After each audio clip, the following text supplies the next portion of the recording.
Brazil স্কোয়াডে বড় পরিবর্তন। 53 সদস্যের দলে নেইমার, ক্যাসিমিরো, রিচার্লিসন সহ যারা রয়েছে স্কোয়াডে। তাই এই নিয়ে বিস্তারিত জানতে হলে ভিডিওটি না টেনে শেষ পর্যন্ত দেখতে থাকুন। আর আপনি যদি আমাদের চ্যানেলে নতুন হয়ে থাকেন তাহলে এক্ষুনি সাবস্ক্রাইব করে রাখুন।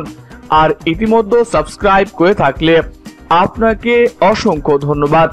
নতুন কোচ, নতুন সিবিএফ প্রেসিডেন্ট, সেই সাথে নতুন ভাবে শুরু করতে চায় ব্রাজিল ফুটবল। বিশ্বকাপ বাসে নিজেদের আসন্ন 2 ম্যাচ ঘিরে বেশ সিরিয়াস রয়েছে ব্রাজিল ফেডারেশন। কেননা এখনো যে বিশ্বকাপের টিকিট নিশ্চিত হয়নি সেলেসাওদের। দরিভালের অধীনে ধুঁকতে থাকা ব্রাজিলের দায়িত্বে এখন আনচেলত্তি। আগামী 10 মাসের চুক্তিতে ব্রাজিল দলের দায়িত্বে থাকবেন তিনি। তাকে ঘিরে নতুন উন্মাদনা শুরু করেছে ব্রাজিল ফুটবল। তাকে ঘিরেই স্বপ্ন বুনতে শুরু করেছে ব্রাজিলের ভক্তরা। ইতিমধ্যে ইকুয়েডর ও প্যারাগুয়ের বিপক্ষে ম্যাচের জন্য 53 সদস্যের স্কোয়াড চূড়ান্ত করে ফেলেছে ব্রাজিল। বিভিন্ন সূত্র মতে জানা গেছে প্রাথমিক স্কোয়াডে সবচেয়ে বেশি ব্রাজিলের ক্লাব ফ্লামিঙ্গোর হয়ে 6 জন খেলোয়াড় এই স্কোয়াডে ঠাঁই পেয়েছে। তারা হলেন পেদ্রো, ওয়েসলি, গার্সন, ডার্নিলো, আলেক্সান্দ্রো ও লিও অর্টিজ। এছাড়া নেইমারের ফেরা নিশ্চিত করেছে বিভিন্ন গণমাধ্যম। অন্যদিকে ক্যাসিমিরো ও রিচার্লিসন 53 সদস্যের স্কোয়াডে থাকা চূড়ান্ত হয়েছে। এদের সাথে রয়েছে আন্টনি, অস্কার।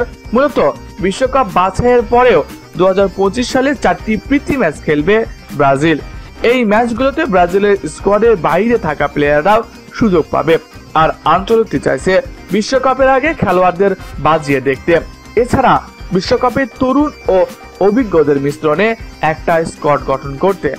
আগামী 25 তারিখ স্কোয়াড ঘোষণার কথা থাকলেও সিবিএফ নির্বাচনের জন্য 2 দিন পিছিয়ে 27 তারিখ স্কোয়াড ঘোষণা হতে পারে বলে জানা গেছে।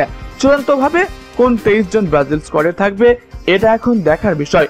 তবে দরিভালের অধীনে খেলা নিজেদের শেষ স্কোয়াড থেকে বড়সড় পরিবর্তন আসতে যাচ্ছে ব্রাজিল ফুটবলে, এটা নিশ্চিত। আনচেলত্তির অনুরোধে এখন পর্যন্ত ব্রাজিলের গণমাধ্যম 23 সদস্যের স্কোয়াড ফাঁস করতে পারেনি।